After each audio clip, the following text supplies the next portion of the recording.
कांग्रेस के पूर्व अध्यक्ष राहुल गांधी ने वो कारनामा करके दिखा दिया है जिसको लेकर हमारे भारत की जनता कभी सोचा ही नहीं था। यहां तक कि हम आपको बता दें, भारतीय जनता पार्टी के चाणक्य अमित शाह और मोदी कभी ऐसा सोचा ही नहीं था कि राहुल गांधी ये कारनामा कर सकते हैं। इसी कारनामा के वजह से भारतीय जनता पार्टी की जो सीट है वो बहुत ही ज़्यादा कम हो रहा है और इंडिया गठबंधन के सीट बहुत ही ज़्यादा हो रहा है। पूरा डिटेल के साथ बात करने वाले हैं, पूरा वीडियो ज़रूर दिखेगा। उससे पहले हम आपको बता दें कि आखिरकार राहुल गांधी ने कारनामा क्या किया है। सबसे पहले आप लोग जान लीजिए कि इंडिया गठबंधन करना इतना आसान नहीं है। पूरे देश के सभी पार्टी को एक साथ लाना, एक साथ सीट शेयरिंग करना, उसके बाद एक मुद्दे पर सहमति भरना इतना आसान नहीं था। इसीलिए भारतीय जनता पार्टी बिल्कुल सहमत थे कि ऐसा हो ही नहीं सकता कि इंडिया गठबंधन बने और बन के हमारे अगेंस्ट लड़े।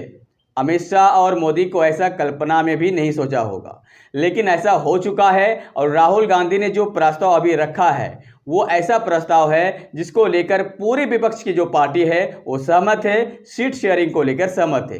सीट शेयरिंग को लेकर जैसे ही सहमत हुआ, हमारे भारत में जो खास करके सीट है 2024 का, उसका मिजाज ही बदल गया है। आज हम बात करने वाले हैं खास करके भारतीय जनता पार्टी को कितनी सीट मिलने वाली है और इंडिया गठबंधन को कितना सीट मिल सकता है। अभी जो सीट शेयरिंग हुआ है इसको अगर हम देखें तो पूरे भारत में इंडिया गठबंधन को 300 से लेकर 400 सीट आ सकता है और एनडीए गठबंधन यानी भारतीय जनता पार्टी को 100 से लेकर 150 सीट आ सकती है।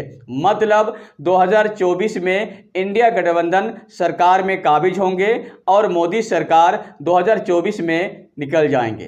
अब बात कर लेते हैं कि किस राज्य में किसको सबसे ज़्यादा फायदा हो रहा है और किस राज्य में सबसे ज़्यादा नुकसान है। सबसे पहले आपको हम बता दें, हमारे देश का सबसे बड़ा राज्य जिसे कहा जाता है केंद्र की सत्ता का कुंजी, केंद्र की सत्ता का चाबी कहा जाता है, वो है यूपी। यूपी में 80 सीट है। 80 सीट में इंडिया गठबंधन को 40 सीट मिलेंगे और जो खास करके मायावती जो का पार्टी है बीएसपी यानी बसपा, उसको मिलेंगे 10 सीट और कांग्रेस और खास करके इसके अलायंस को 40 सीट और एनडीए गठबंधन यानी भारतीय जनता पार्टी को मिलेंगे 30 सीट। मतलब यहाँ पे बहुत ही बड़ा डेंट लग रहा है यूपी में। यूपी में महज 30 सीट पर समेट जाएंगे भारतीय जनता पार्टी, बाकी सीट इंडिया गठबंधन को जा रही है। उसके बाद बात कर ले हैं महाराष्ट्र की। महाराष्ट्र में 48 सीट है।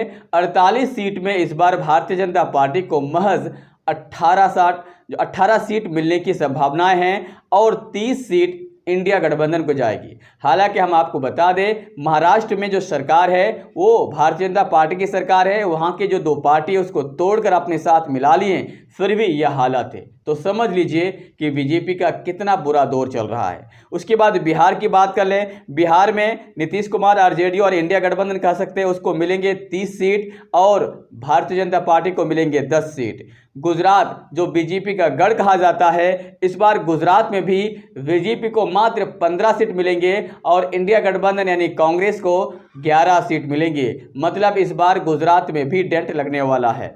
उसके बाद बात कर लेते हैं वेस्ट बंगाल की।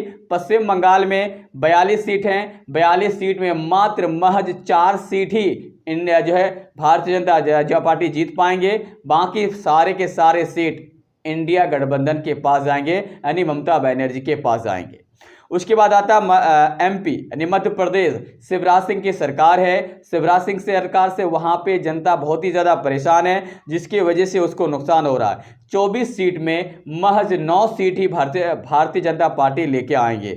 बात कर लेते हैं केरल की। केरल में लेफ्ट और इंडिया गठबंधन को मिल सकता है 20 के 20 सीट और वहाँ पे भारतीय जनता पार्टी का खाता भी नहीं खुल रहा है, यानी केरल में भारतीय जनता पार्टी 0 में है। बात कर लेते हैं कर्नाटका की।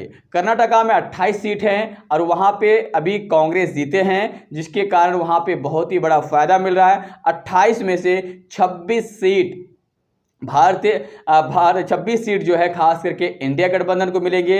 2 सीट किसको मिल रहा है? भारतीय जनता पार्टी को यानी मोदी और अमित शाह को। बात कर लेते हैं पंजाब की। पंजाब में मिलेंगे 13 सीट। पंजाब में क्या है? 13 सीट है और 13 सीट जा रहे हैं इंडिया गठबंधन को और भारतीय जनता पार्टी को 0। डेट्स मीन जो बड़े बड़े 9 राज्य है, उस 9 राज्य का हम आपको एनालिसिस के साथ बताए कि कहाँ पे कितना सीट की जो है भारतीय जनता पार्टी को मिल रहा है। यानी भारतीय जनता पार्टी को फाइनली तौर पर कह सकते हैं कि हर राज्य में, हर बड़े राज्य में डेंट लग रहा है इंडिया गठबंधन की वजह से, जिसकी वजह से राहुल गांधी की आज पूरी दुनिया में, पूरी भारत में और हर राजनीतिक के दल में और हर बच्चों की जुबान पे है कि राहुल गांधी ने एक नया कारनामा, एक नया इतिहास तो लिख दिया है और 2024 में इसे अप्रूवल भी कर देंगे, इसे लागू भी कर देंगे। फिर मिलते एक नए वीडियो के साथ, तब तक आपसे विदा लेते हैं। जय हिंद।